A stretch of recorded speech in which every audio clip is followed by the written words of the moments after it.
Martinho Lutero, o grande reformador, 1483-1546. No cárcere, sentenciado pelo Papa a ser queimado vivo, João Hus disse: "Podem matar o ganso." Em alemão, sua língua natal, Hus, é ganso. Mas daqui a 100 anos, Deus suscitará um cisne que não poderão queimar. Enquanto caía a neve e o vento frio uivava como fera em redor da casa, nascia esse cisne em Eisleben, Alemanha. No dia seguinte, o recém-nascido era batizado na igreja de São Pedro e São Paulo. Como era dia de São Martinho, recebeu o nome de Martinho Lutero. 102 anos depois de João Hus expirar na fogueira, o cisne afixou na porta da igreja em Wittenberg as suas 95 teses contra as indulgências, ato que gerou a grande reforma. João Hus enganara-se em apenas 2 anos na sua predição. Para dar o valor devido à obra de Martinho Lutero, é necessário conhecer algo das trevas e confusão dos tempos em que nasceu. Calcula-se que, pelo menos, 1 milhão de albigenses foram mortos na França a fim de cumprir a ordem do Papa de que esses hereges fossem cruelmente exterminados. Wycliffe, a estrela da alva da Reforma, traduzira a Bíblia para a língua inglesa. João Hus, discípulo de Wycliffe, morrera na fogueira, na Boêmia, suplicando ao Senhor que perdoasse os seus perseguidores. Jerônimo de Praga, companheiro de Hus, e também erudito, sofrera o mesmo suplício, cantando hinos nas chamas até o último suspiro. João Essalha, notável pregador de Erfurt, fora preso por ensinar que a salvação é pela graça. Seu frágil corpo fora metido entre ferros, onde morreu 4 anos antes do nascimento de Lutero. Na Itália, 15 anos depois de Lutero nascer, Savonarola, homem dedicado a Deus e fiel pregador da palavra, foi enforcado e seu corpo reduzido a cinzas, por ordem da Igreja Romana. Em tempos assim, nasceu Martinho Lutero. Como muitos dos mais célebres entre os homens, era de família pobre. Dizia ele: "Sou filho de camponeses. Meu pai, meu avô e meu bisavô eram verdadeiros camponeses." A isso acrescentava: "Há tanta razão para vangloriarmos-nos de nossa ascendência quanto há para o diabo se orgulhar da sua linhagem angélica." Para vestir, alimentar e educar seus 7 filhos, os pais de Martinho esforçavam-se incansavelmente. O pai trabalhava nas minas de cobre, a mãe, além do serviço doméstico, trazia lenha às costas da floresta. Os pais não somente se interessavam pelo desenvolvimento físico e intelectual dos filhos, mas também pelo espiritual. Quando Martinho chegou à idade de compreender, seu pai ensinou-o a ajoelhar-se ao lado da sua cama à noite e rogava a Deus que fizesse o menino lembrar-se do nome de seu Criador. Eclesiastes, capítulo 12, versículo 1. Sua mãe era sincera e devota. Ensinou seus filhos a considerar todos os monges como homens santos e a sentir todas as transgressões dos regulamentos da Igreja como transgressões das leis de Deus. Martinho aprendeu a recitar os 10 mandamentos e a oração do Pai Nosso, a respeitar a Santa Sé na distante e sagrada Roma e a olhar, tremendo, para qualquer osso ou fragmento de roupa que tivesse pertencido a algum santo. A base da sua religião formava-se mais em que Deus é um juiz vingativo do que um amigo de crianças. Mateus, capítulo 19, versículos 13 ao 15.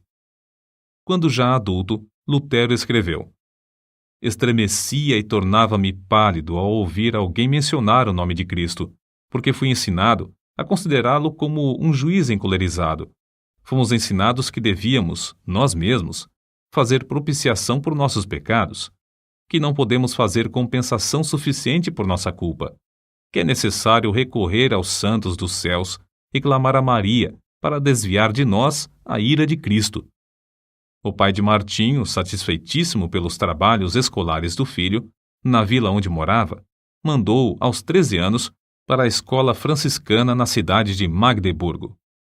O moço apresentava-se frequentemente no confessionário, onde o padre lhe impunha penitências e o obrigava a praticar boas obras para obter a absolvição. Esforçava-se incessantemente para adquirir o favor de Deus pela piedade, desejo esse que o levou mais tarde à vida em convento. Para conseguir a sua subsistência em Magdeburgo, Martinho era obrigado a esmolar pelas ruas, cantando canções de porta em porta. Seus pais, achando que em Eisenach passaria melhor, mandaram-no estudar nessa cidade, onde moravam parentes de sua mãe. Esses parentes, porém, não auxiliaram, e o moço continuou a mendigar o pão. Quando estava a ponto de abandonar os estudos e começar a trabalhar com as mãos, certa senhora de recursos, Dona Úrsula Cota, atraída por suas orações na igreja e comovida pela humilde maneira de receber quaisquer restos de comida nas portas das casas, acolheu-o entre a família. Pela primeira vez, Lutero experimentara fartura. Mais tarde, ele referiu-se a Eisenach como a cidade bem amada. Quando Lutero se tornou famoso, recebeu em sua casa, em Wittenberg, um dos filhos da família Cota, que cursava naquela cidade. Domiciliado na casa da sua extremosa mãe adotiva, Dona Úrsula, Martinho desenvolveu-se rapidamente, recebendo uma sólida educação. Seu mestre, João Trebúnius, era homem culto e de métodos esmerados. Não maltratava os alunos como os demais mestres. Conta-se que, ao encontrar os moços da sua escola, cumprimentava-os tirando o chapéu, porque ninguém sabia quais seriam dentre eles os doutores, regentes, chanceleres e reis. O ambiente da escola e no lar era-lhe favorável para produzir um caráter forte e inquebrantável, tão necessário para enfrentar os mais temíveis inimigos de Deus. Martinho Lutero era mais sóbrio e devoto que os demais rapazes da sua idade. Acerca desse fato, Dona Úrsula, na hora da morte, disse que Deus tinha abençoado seu lar grandemente desde o dia em que Lutero entrara em sua casa. Logo depois, os pais de Martinho alcançaram certa abastança. O pai alugou um forno para fundição de cobre e depois passou a possuir mais 2. Foi eleito vereador na sua cidade e começou a fazer planos para educar seus filhos. Mas Martinho nunca se envergonhou dos dias da sua provação e miséria. Antes, reconhecia que fora a mão de Deus dirigindo-o e qualificando-o para a sua grande obra. Como poderia alguém, depois de homem feito, encarar fiel e destacadamente as vicissitudes da vida, se não aprendesse por experiência enquanto jovem? Aos 18 anos, Martinho ansiava estudar numa universidade. Seu pai, reconhecendo a idoneidade do filho, enviou-o a Erfurt, o centro intelectual do país, onde cursavam mais de 1000 estudantes. O moço estudou com tanto afinco que, no fim do 3º semestre, obteve o grau de bacharel em filosofia. Com a idade de 21 anos, alcançou o 2º grau acadêmico e o de doutor em filosofia.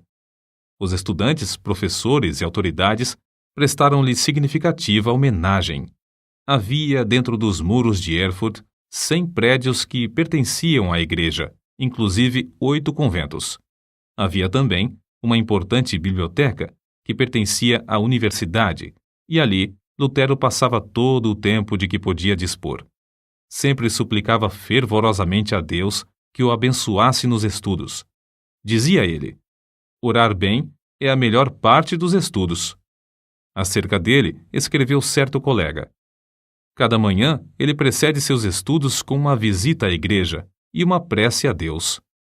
Seu pai, desejoso de que seu filho se formasse em direito e se tornasse célebre, comprou-lhe a caríssima obra Corpus Juris. Mas a alma de Lutero suspirava por Deus, acima de todas as coisas. Vários acontecimentos influenciaram-no a entrar para a vida monástica, passo que entristeceu profundamente seu pai e horrorizou seus companheiros de universidade. Primeiro, achou na biblioteca o maravilhoso livro dos livros, a Bíblia completa, em latim. Até aquela ocasião, supunha que as pequenas porções escolhidas pela igreja para serem lidas aos domingos constituíssem o todo da palavra de Deus. Depois de uma longa leitura, exclamou: "Oh, se a providência me desse um livro como este, só para mim!" Continuando a ler as Escrituras, seu coração começou a perceber a luz e a sua alma a sentir ainda mais sede de Deus. A essa altura, quando se bacharelou, os estudos custaram-lhe uma doença que o levou às portas da morte. Assim, a fome pela palavra de Deus ficou ainda mais enraizada no coração de Lutero. Algum tempo depois da sua enfermidade, em viagem para visitar a família, sofreu um golpe de espada e 2 vezes quase morreu antes que um cirurgião pudesse tratar-lhe a ferida. Para Lutero, a salvação da sua alma ultrapassava qualquer outro anelo. Certo dia, um de seus íntimos amigos da universidade foi assassinado. Ah! Exclamou Lutero, horrorizado. O que seria de mim se eu tivesse sido chamado desta para outra vida tão inopinadamente? Mas, de todos esses acontecimentos, o que mais o abalou em espírito foi o que experimentou durante uma terrível tempestade quando voltava de visitar seus pais. Não havia abrigo próximo. Os céus estavam em brasa. Os raios rasgavam as nuvens a cada instante. De repente, um raio caiu ao seu lado. Lutero, tomado de grande susto e sentindo-se perto do inferno, prostrou-se gritando: Santana, salva-me, e tornar-me-ei monge. Lutero chamava esse incidente a minha estrada, caminho de Damasco, e não tardou em cumprir a sua promessa feita a Santana. Convidou então os seus colegas para cearem com ele. Depois da refeição, enquanto eles se divertiam com palestras e música, repentinamente anunciou-lhes que dali em diante poderiam considerá-lo como morto, pois ia entrar para o convento. Debalde os seus companheiros procuraram dissuadi-lo do seu plano. Na escuridão daquela mesma noite, o moço, antes de completar 22 anos, dirigiu-se ao convento dos agostinianos e bateu. A porta abriu-se e Lutero entrou. O professor admirado e festejado, a glória da universidade, aquele que passara os dias e as noites curvado sobre os livros, tornara-se irmão agostiniano. O mosteiro dos agostinianos era o melhor dos claustros de Erfurt. Seus monges eram os pregadores da cidade, estimados por suas obras entre os pobres e oprimidos. Nunca houve naquele convento um monge mais submisso, mais devoto, mais piedoso do que Martinho Lutero. Submetia-se aos serviços mais humildes, como de porteiro, coveiro, varredor da igreja e das celas dos monges. Não recusava mendigar o pão cotidiano para o convento nas ruas de Erfurt. Durante o ano de noviciado, antes de Lutero ser feito monge, seus amigos fizeram tudo para dissuadi-lo de confirmar esse passo. Os companheiros, os quais convidara para a ceia e anunciara a intenção de ser monge, ficaram no portão do convento 2 dias, esperando que ele voltasse. Seu pai, vendo que seus rogos eram inúteis e que todos os seus anelantes planos acerca do filho iam fracassar, quase enlouqueceu. Assim se justificou Lutero. Fiz a promessa a Santana para salvar a minha alma. Entrei para o convento e aceitei esse estado espiritual somente para servir a Deus e ser-lhe agradável durante a eternidade. Quão grande, porém, era a sua ilusão, depois de procurar crucificar a carne pelos jejuns prolongados, pelas privações mais severas e com vigílias sem conta, achou que, embora encarcerado na sua cela, tinha ainda de lutar contra os maus pensamentos. Sua alma clamava: dá-me santidade ou morro por toda a eternidade. Leva-me ao rio de água pura, e não a estes mananciais de águas poluídas. Traze-me as águas da vida, que saem do trono de Deus. Certo dia, Lutero achou na biblioteca do convento uma velha Bíblia, latina, presa à mesa por uma cadeia. Achara, enfim, um tesouro infinitamente maior que todos os tesouros literários do convento. Ficou tão embevecido que, durante semanas inteiras, deixou de repetir as orações diurnas da ordem. Então, despertado pelas vozes da sua consciência, arrependeu-se de seu desleixo. Era tanto o remorso que não podia dormir. Apressou-se a reparar o seu erro. Fê-lo com tanto anseio que não se lembrava de alimentar-se. Então, enfraquecidíssimo por tantos jejuns e vigílias, sentiu-se oprimido pelas apreensões até perder os sentidos e cair por terra.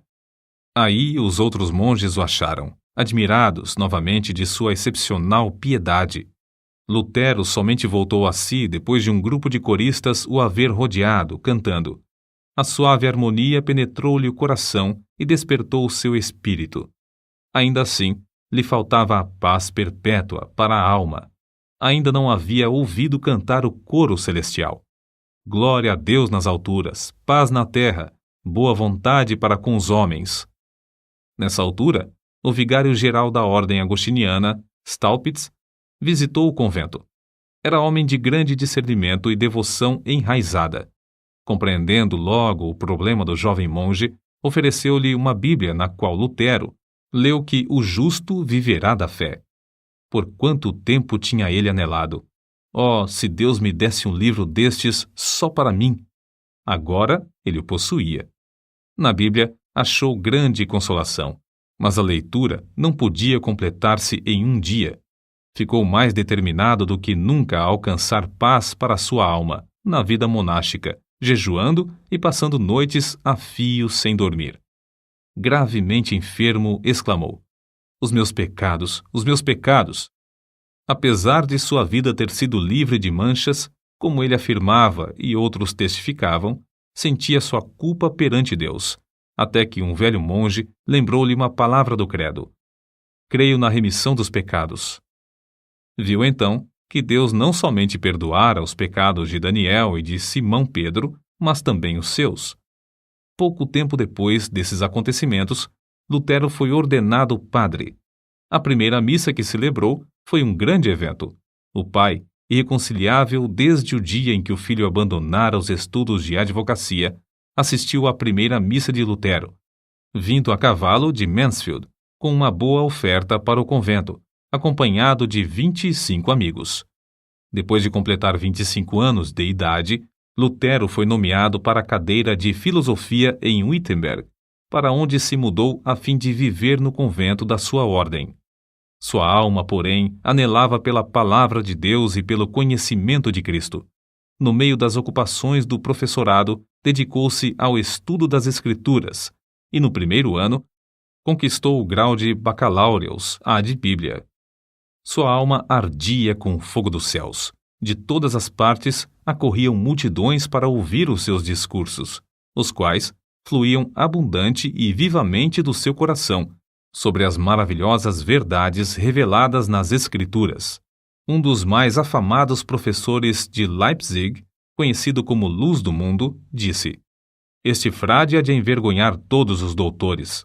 Há de propalar uma doutrina nova e reformar toda a igreja, porque ele se baseia na palavra de Cristo, palavra à qual ninguém no mundo pode resistir e que ninguém pode refutar, mesmo atacando-a com todas as armas da filosofia.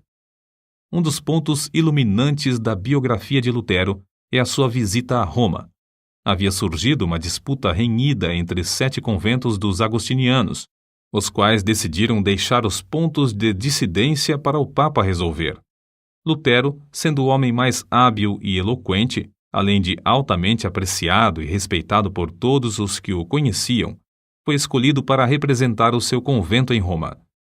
Fez a viagem a pé, acompanhado de outro monge. Nesse tempo, Lutero ainda continuava a dedicar-se fiel e inteiramente à Igreja Romana.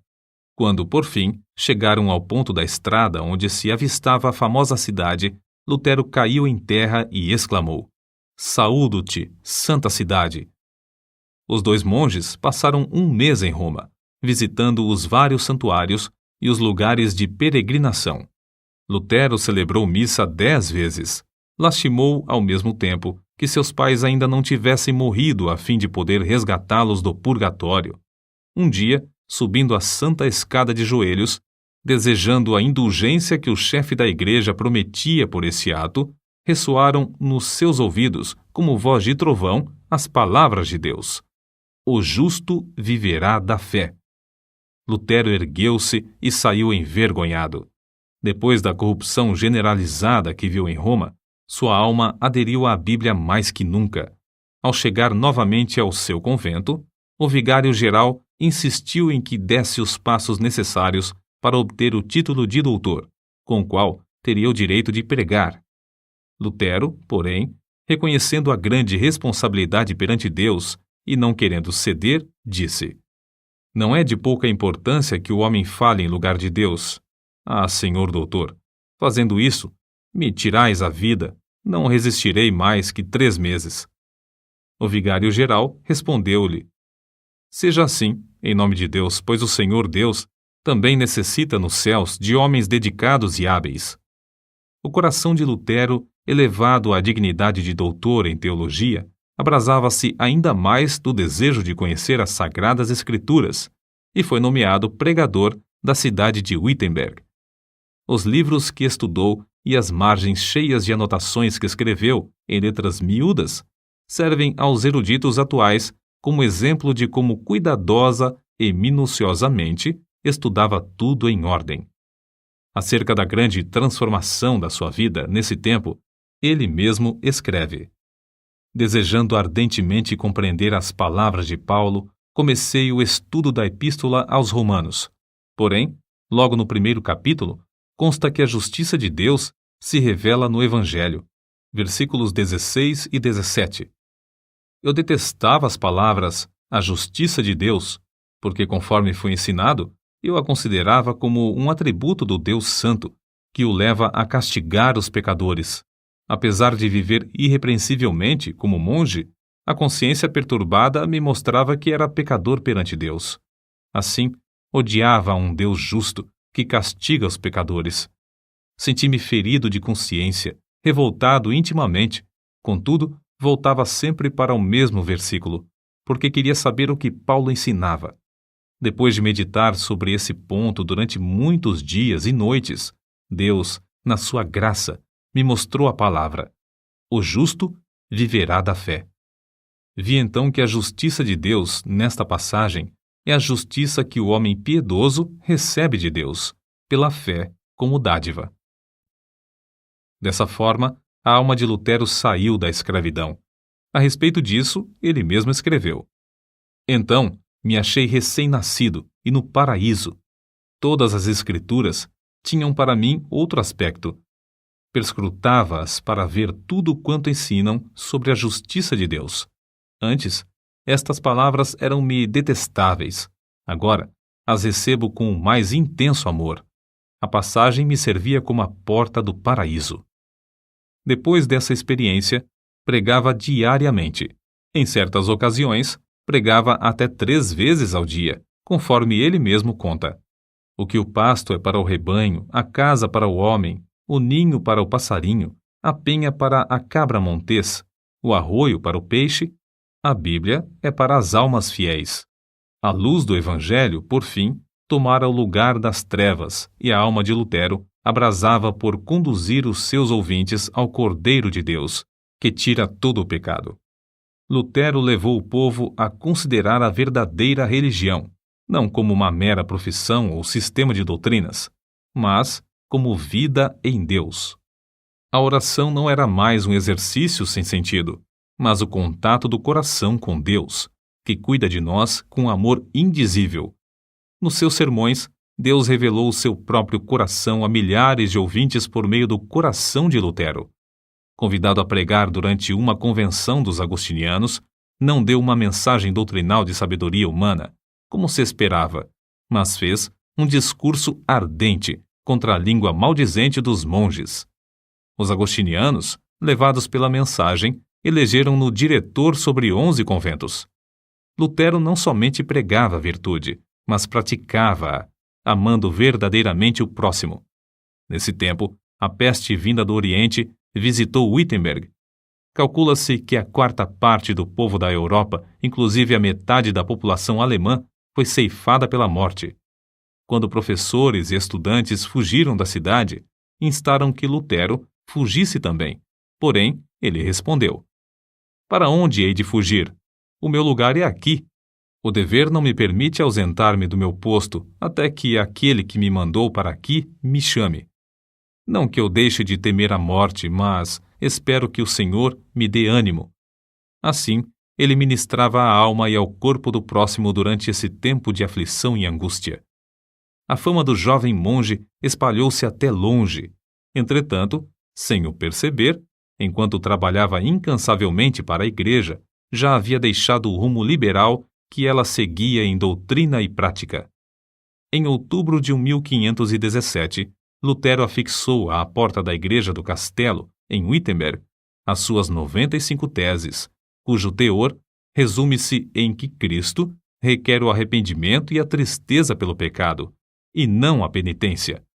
Lutero as afixou para um debate público, na porta da igreja, como era costume nesse tempo.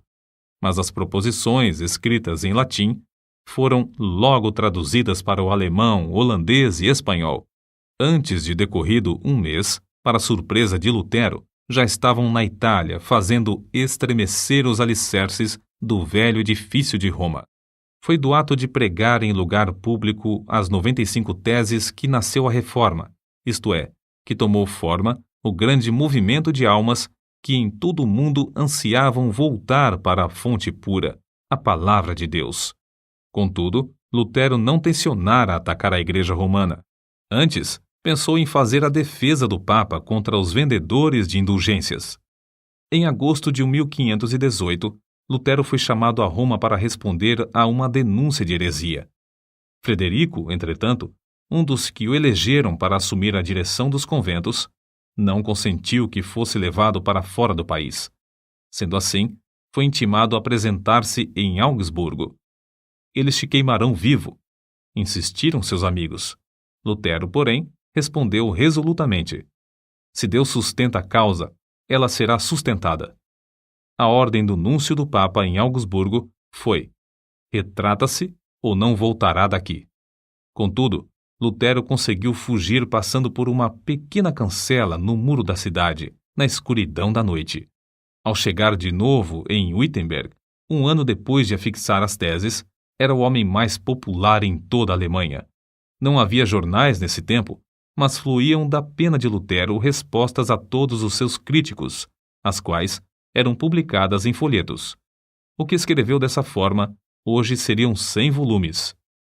O célebre Erasmo, da Holanda, assim escreveu a Lutero: seus livros estão despertando todo o país. Os mais eminentes da Inglaterra gostam de seus escritos. Quando a bula de excomunhão enviada pelo Papa chegou em Wittenberg, Lutero respondeu com um tratado dirigido ao Papa Leão X, exortando, no nome do Senhor, a que se arrependesse. A bula do Papa foi queimada fora do muro da cidade de Wittenberg, perante grande ajuntamento do povo. Assim escreveu Lutero ao vigário-geral. No momento de queimar a bula, estava tremendo e orando, mas agora estou satisfeito de ter praticado este ato enérgico. Lutero não esperou até que o Papa o excomungasse, mas deu logo o pulo da Igreja Romana para a Igreja do Deus vivo.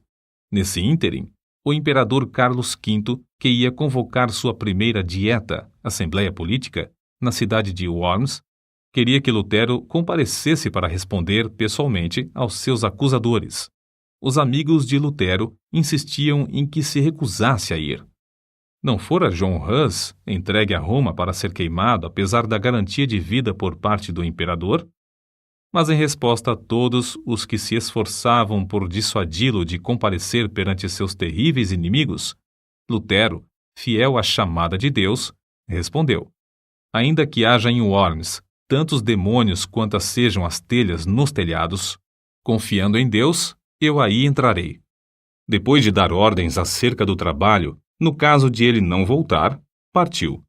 Na sua viagem para Worms, o povo afluía em massa para ver o grande homem que teve coragem de desafiar a autoridade do Papa. Em Mora, pregou ao ar livre, porque as igrejas não mais comportavam as multidões que queriam ouvir seus sermões. Ao avistar as torres das igrejas de Worms, levantou-se na carroça em que viajava e cantou o hino de sua autoria, Ein Festberg, Castelo Forte, que se tornaria o mais famoso da Reforma. Ao entrar, por fim, na cidade, estava acompanhado de uma multidão muito maior do que a que fora ao encontro de Carlos V. No dia seguinte, foi levado perante o imperador, ao lado do qual se achavam o delegado do Papa, 6 eleitores do Império, 25 duques, 8 margraves, 30 cardeais e bispos, 7 embaixadores, os deputados de 10 cidades e grande número de príncipes, condes e barões. É fácil imaginar que o reformador era um homem de grande coragem e de físico forte para enfrentar tantas feras que ansiavam despedaçar-lhe o corpo. A verdade é que passara uma grande parte da vida afastado dos homens, e mais ainda, achava-se fraco da viagem durante a qual foi necessário que um médico o atendesse. Entretanto, mostrou-se corajoso, não em sua própria força, mas no poder de Deus. Sabendo que tinha de comparecer perante uma das mais imponentes assembleias de autoridades religiosas e civis de todos os tempos, Lutero passou a noite anterior em vigília. Prostrado com o rosto em terra, lutou com Deus, chorando e suplicando. Um dos seus amigos ouviu-o orar assim: Ó Deus Todo-Poderoso, a carne é fraca, o diabo é forte. Ah, Deus, meu Deus, que perto de mim estejas contra a razão e a sabedoria do mundo. Falo, pois somente tu podes fazer. Não é a minha causa, mas sim a tua. Que tenho eu com os grandes da terra? É a tua causa, Senhor, a tua justa e eterna causa. Salva-me, ó Deus fiel, somente em ti confio. Ó Deus, meu Deus, vem, estou pronto a dar como um cordeiro a minha vida. O mundo não conseguirá prender a minha consciência, ainda que esteja cheio de demônios. E se o meu corpo tem de ser destruído, a minha alma te pertence e estará contigo eternamente. Conta-se que, no dia seguinte, na ocasião de Lutero transpor a porta para comparecer perante a Dieta, o veterano general Freudesburgo colocou a mão no ombro do reformador e disse-lhe: Pequeno monge, vais a um encontro diferente, que eu ou qualquer outro capitão jamais experimentamos, mesmo nas nossas conquistas mais ensanguentadas. Contudo, se a causa é justa e sabes que o é, avança no nome de Deus, e não temas nada. Deus não te abandonará.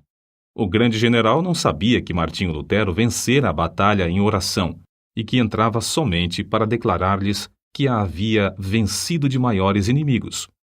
Quando o núncio do Papa exigiu de Lutero, perante a augusta Assembleia, que se retratasse, ele respondeu: Se não me refutardes pelo testemunho das Escrituras ou por argumentos, uma vez que não creio somente nos papas e nos concílios, por ser evidente que já muitas vezes se enganaram e se contradisseram uns aos outros, a minha consciência tem de ficar submissa à palavra de Deus. Não posso retratar-me, nem me retratarei de qualquer coisa, pois não é justo nem seguro agir contra a consciência. Deus me ajude. Amém. De volta ao seu aposento, Lutero levantou as mãos ao céu e exclamou com o rosto todo iluminado: Está cumprido, está cumprido. Se eu tivesse 1000 cabeças, preferiria que todas fossem decepadas antes de me retratar. A cidade de Worms, ao receber as notícias da ousada resposta de Lutero ao núncio do Papa, alvoroçou-se. As palavras do reformador foram publicadas e espalhadas entre o povo, que afluiu para honrá-lo. Apesar de os papistas não conseguirem influenciar o imperador a violar o salvo-conduto, para que pudessem queimar numa fogueira o assim chamado herege, Lutero teve de enfrentar outro grave problema. O edito de excomunhão entraria imediatamente em vigor, e Lutero, por causa dessa penalidade, era considerado criminoso. Ao findar o prazo do seu salvo-conduto, devia ser entregue ao imperador. Todos os seus livros deviam ser apreendidos e queimados, e o ato de ajudá-lo, de qualquer maneira, era também considerado crime capital. Mas para Deus é fácil cuidar dos seus filhos. Lutero, regressando a Wittenberg, foi repentinamente rodeado num bosque por um bando de cavaleiros mascarados que, depois de despedirem as pessoas que o acompanhavam, conduziram-no alta noite ao castelo de Wartburgo, perto de Eisenach. Isto foi um estratagema do príncipe da Saxônia para salvar Lutero dos inimigos que planejavam assassiná-lo antes de chegar à casa. No castelo, Lutero passou muitos meses disfarçado. Usou o nome de Cavaleiro Jorge e foi tido como morto. Fiéis servos de Deus oravam dia e noite pelo reformador. As palavras do pintor Alberto Dürer exprimem o sentimento do povo. Ó Deus, se Lutero fosse morto, quem agora nos exporia o Evangelho? Contudo, no seu retiro livre dos inimigos, foi-lhe concedida a liberdade de escrever, E o mundo logo soube, pela grande quantidade de literatura produzida, que a obra saía de sua pena e que, de fato, Lutero vivia. O reformador conhecia bem o hebraico e o grego, e em 3 meses tinha vertido todo o Novo Testamento para o alemão. Em poucos meses mais, a obra estava impressa e nas mãos do povo. 100.000 exemplares foram vendidos em 40 anos, além das 52 edições impressas em outras cidades. Era circulação imensa para aquele tempo, mas Lutero não aceitou 1 centavo de direitos. A maior obra de toda a sua vida, sem dúvida, fora a de dar ao povo alemão a Bíblia na sua própria língua, depois de seu retorno a Wittenberg. Já existiam outras traduções, mas escritas numa forma de alemão latinizado que o povo não compreendia. A língua alemã, desse tempo, era um agregado de dialetos, mas Lutero, ao traduzir a Bíblia, deu ao povo a língua que serviu depois a homens como Goethe e Schiller, na elaboração de suas próprias obras. O êxito de Lutero em traduzir as Sagradas Escrituras para o uso das mais humildes verifica-se no fato de que, depois de 4 séculos, sua tradução permanece como a principal.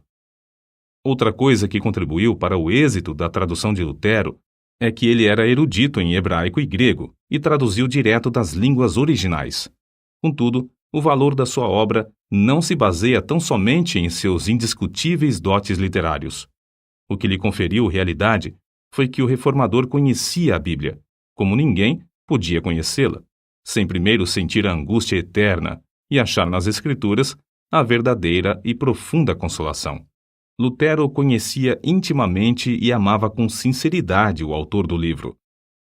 O resultado foi que o seu coração abrasou-se com o fogo e poder do Espírito Santo. Foi esse o segredo de ele traduzir tudo para o alemão em tão pouco tempo. Como todos sabem, a fortaleza de Lutero e da Reforma foi a Bíblia. Escreveu de Wartburgo para o seu povo em Wittenberg. Jamais em todo o mundo se escreveu um livro mais fácil de compreender do que a Bíblia.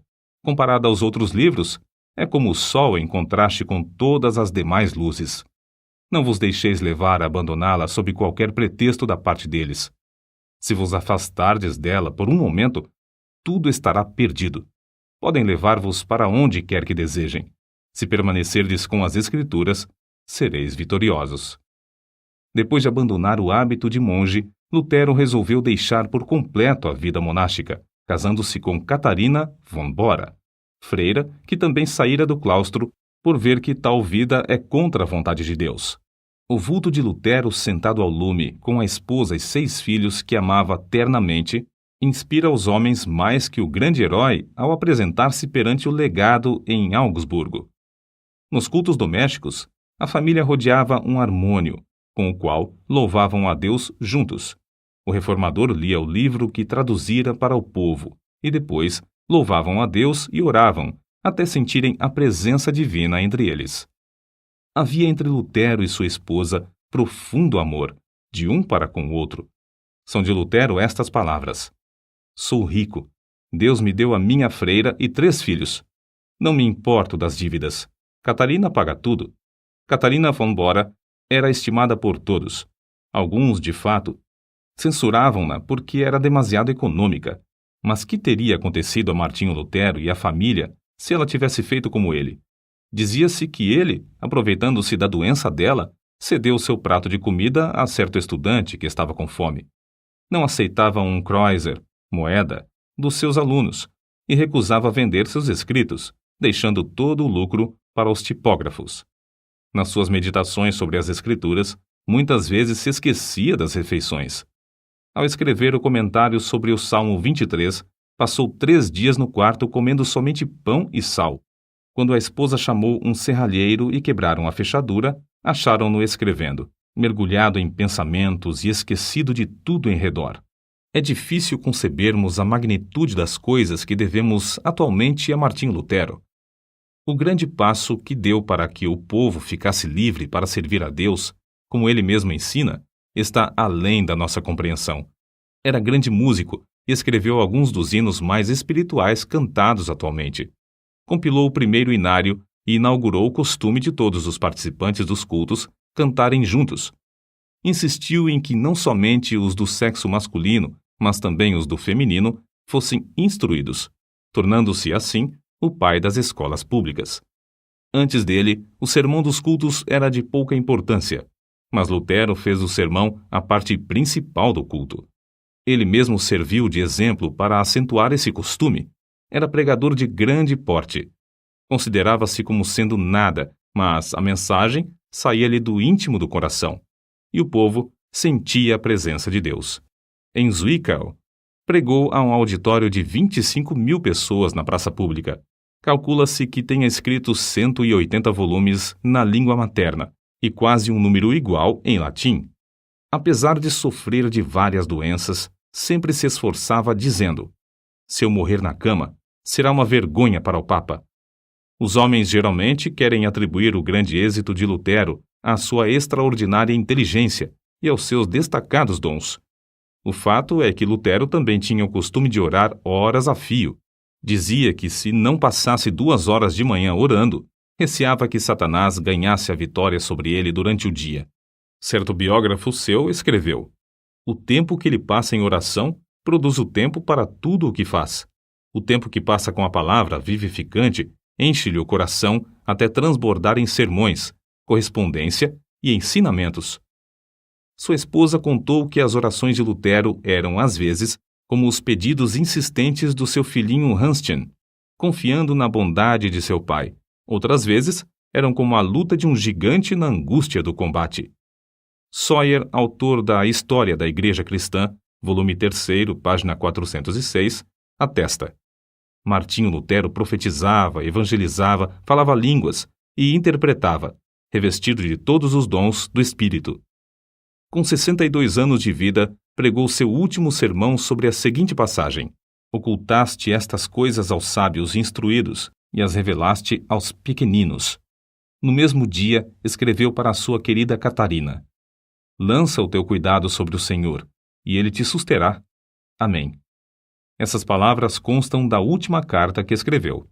Vivia sempre esperando que o Papa conseguisse executar a repetida ameaça de queimá-lo vivo. Contudo, não era essa a vontade de Deus.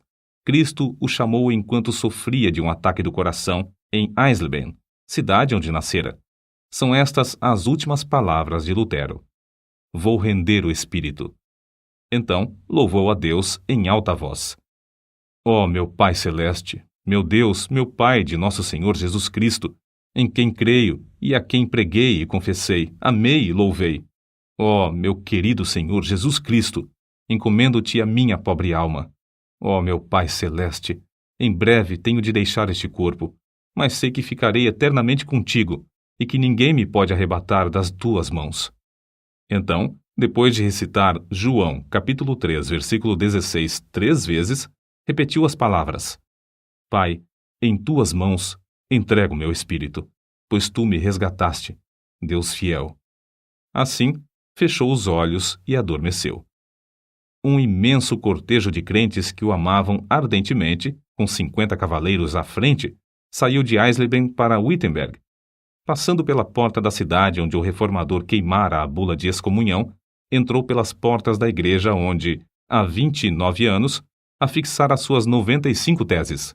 No culto fúnebre, Bugenhagen, o pastor, e Melanchthon, inseparável companheiro de Lutero, discursaram. Depois, abriram a sepultura, preparada ao lado do púlpito, e ali depositaram o corpo. 14 anos depois, o corpo de Melanchthon achou descanso no outro lado do púlpito. Em redor dos dois, jazem os restos mortais de mais de 90 mestres da universidade. As portas da igreja do castelo, destruídas pelo fogo no bombardeio de Wittenberg em 1760, foram substituídas por portas de bronze em 1812, nas quais estão gravadas as 95 teses.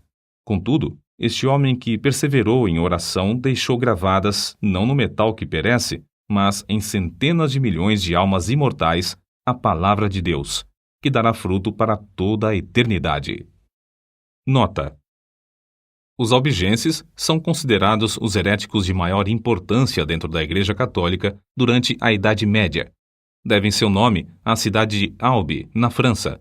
O Papa Inocêncio III lançou a Cruzada Albigense, 1209 ao 1229, que reprimiu seus seguidores de forma brutal.